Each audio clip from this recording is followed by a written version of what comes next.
Morning. Oh man, that's very, very kind of you. Good morning. Good morning. Are you well? Before we get started, there's one more celebration that we have to give, and that is to each of you because it is, what time is it? About 8:30, maybe a little 8 after that. And I've talked to several of you, and none of you are morning people. And so the fact that you braved the new cold weather that we're having and it's here and you came to see some small, short man that you've never met before is worthy of celebration. So can you clap it up for yourselves? So grateful that you're here.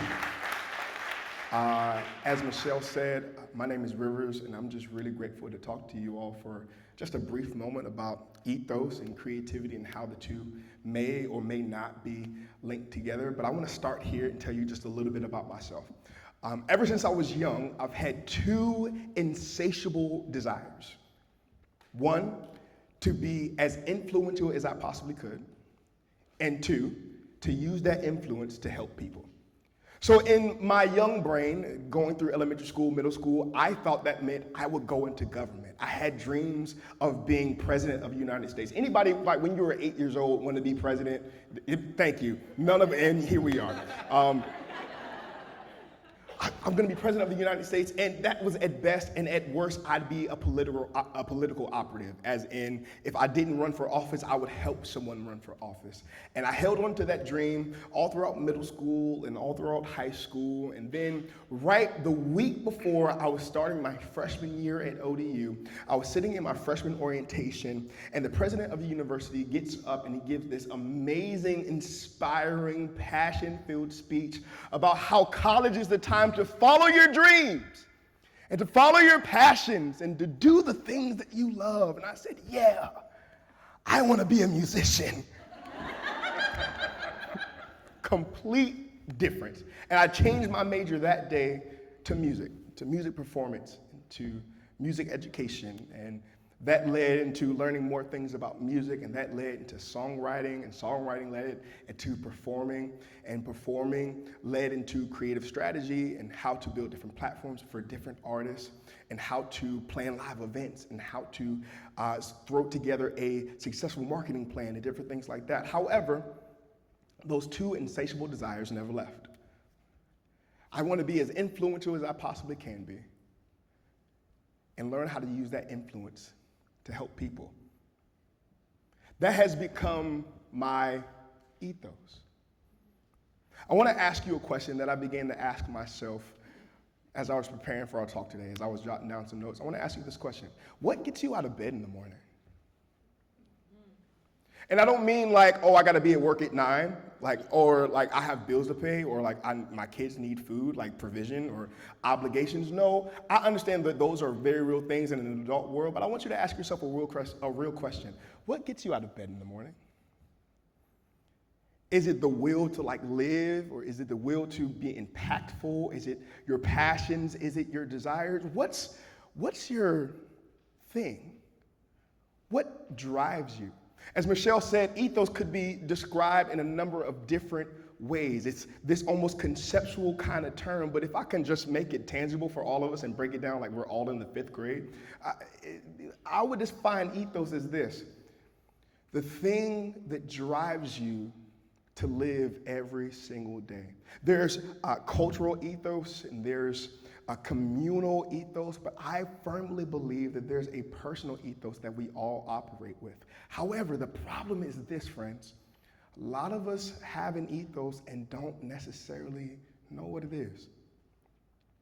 We lived our life every single day, going day by day. We've made it through childhood and our teenage years. We've made it through hormones and bad breakups, and we've made it through college or going straight into the workforce. We've made it through military and then having kids and getting married and figuring out adulting all by ourselves. And we've operated with an ethos that we've never really pinpointed. And here's the thing: our ethos drives our everyday lives. It influences our decisions. It influences our thoughts. It influences our choices. It even influences the kind of relationships that we choose to steward.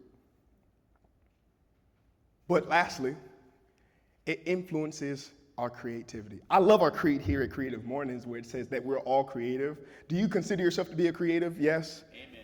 Yeah? Can you? Yes, we can clap it up. Do you consider yourself to be a creative? Now, when we talk about creativity, we don't mean to just talk about the basic understanding of what people usually think creativity is. Professor Todd Keller at Baylor University uses the difference, and he says there's a difference between ornamental creativity and conscious creativity. Let me explain what I mean. Ornamental creativity is the basic foundation and the basic understanding of what creativity is. It's like art, it's like colors, it's music, it's photography, it's film, it's these different things that we find on the basic levels of creativity, even from when we're young. I have a fifth grader, her name is Layla, she is 10 years old, and one day she brought home her homework. It was a history paper. If you're in education, I don't know what's going on, but this fifth grade homework is really, really difficult. I don't know what's happening, but it's like, I was answering some of these questions when I was in my senior year in college, and I don't know what's going on. Talk to me after this talk, because we got to figure this out. This is ridiculous.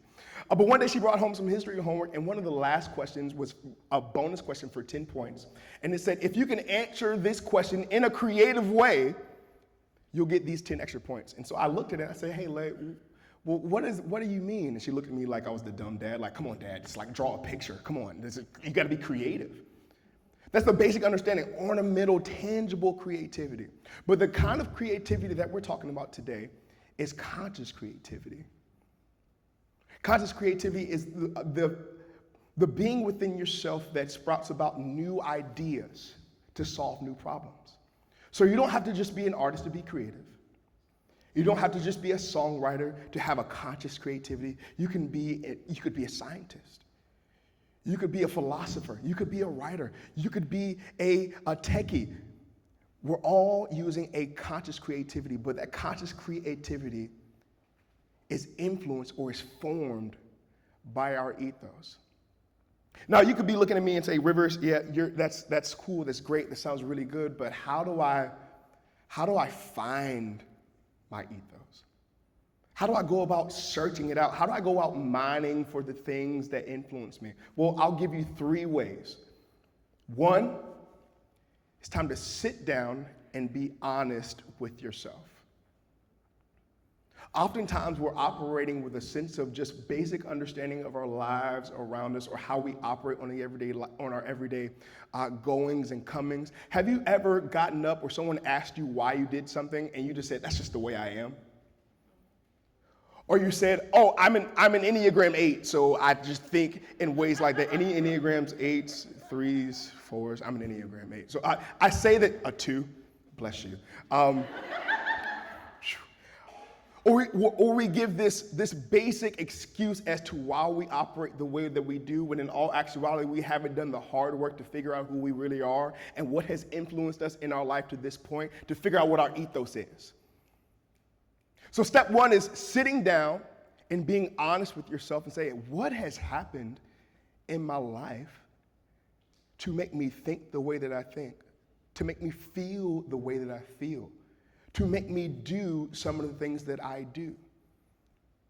But in all actuality, in order to get to that honesty, it takes a certain level of courage. So that's number 2. Be courageous. Being honest with yourself can be so daunting because, to be honest, you're going to encounter some things that maybe you kind of hid from yourself for a really long time.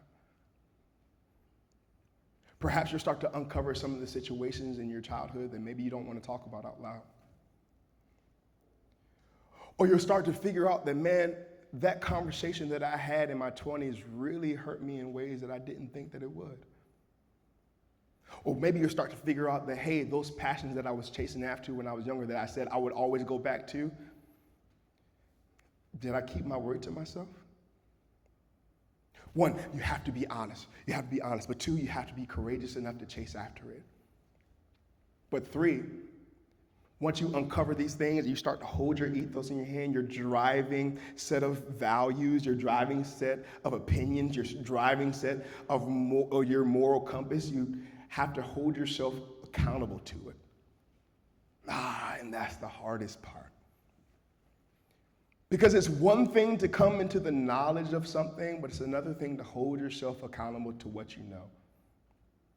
Once you become aware of something, whether it be emotional, whether it be mental, whether it be psychological, whether it be spiritual, and you uncover it to yourself, there's a certain level of accountability that comes along with it, and you owe it to yourself. We owe it to ourselves to continue to chase after it. Don't uncover the truth about yourself and then let it go for the sake of letting it go. You deserve more than that. So I told you I'm not going to talk for long because I know we're going to get into some questions. I know we have some more time of community building. We have some more time of just conversation amongst ourselves. But if I had to leave you with a thought, and it's just one thought, what gets you out of bed in the morning? And no, don't leave this place and say, oh man, that was a great talk. I really want you to sit with it over the next 7 days. What drives me? What makes me come alive? What turns my brain on? What turns my brain off? What is just abysmal to me? What makes me who I am? Because I believe that if we get to the heart of the matter, if we get to the bottom of it, we'll be more creative than we ever have been in our lives. Can we commit to that together? Let's go. Thank you so much.